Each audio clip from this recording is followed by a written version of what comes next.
So we're back with another project vlog. This one's a new one. Normally we do projects that are like printed comfort, or like this is a new project that I've been working on, but I thought it was a bit inappropriate for YouTube because it's more of a hobby. But while we're at it, let me introduce you to Satiana. This is a knife that I've been making. I plan to laser cut it so I can use it as a box cutting knife, for unboxing packages and all that, but it's pretty cool. If you see here, it actually has a bit of an edge, although this got a bit warped while it was printing because it was too long and the infill was pretty high. But it's a cool project. It's a cool looking knife. I got inspiration from it from a kukri and a stabbing knife, but yes. But anyway, that's not the start of the show today. The start of the show is this monster. Actually, that's a bit warped. Okay, so that's better. So what this is a senior of mine. He does a magic club. It's called Illusion, and he's really good at magic, right? But he wanted to try out a cool new trick where you have a watch that has two sides, and that can open like this. So like, it can open this side, but it can also open on the other side, and that way he can have two images. Because normally this is how a pocket watch opens, right? It opens on one side, but he wanted something that could open on both sides, something like this, which is pretty cool. He doesn't need the watch to work.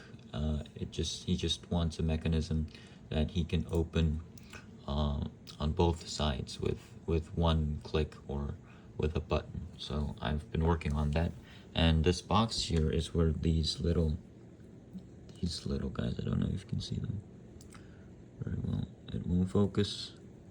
Come on. There we go. It's where these little guys are gonna go in. These are called, what are these called again? Some kind, torsion springs, right? Torsion springs. And you can see them in like the laundry clips, but it's a really cool little spring. It's really small, but basically this box is where the two torsion springs are going to go in, and it's going to work as a opening mechanism for one side of the hatch. And you might think that this is large. It's not. It's really small. That's about how big it's going to actually be. It's a really small box. But I'm going to print this, and to show you the internals of it, it looks like this, so that the spring, when we have it out like that, it can, okay, let me zoom out of it so you can see better. But when I have the spring, it's going to sit in like that. Sort of see where I'm going with this. But yeah, that's the idea. Actually, now that I see this, the hole has to be centered a bit downward. Okay, so I gotta fix that. But I mean, that's why we do these project log videos, right? For me to fix my mistakes. But okay, I'm gonna print this, and I don't expect it to work first try.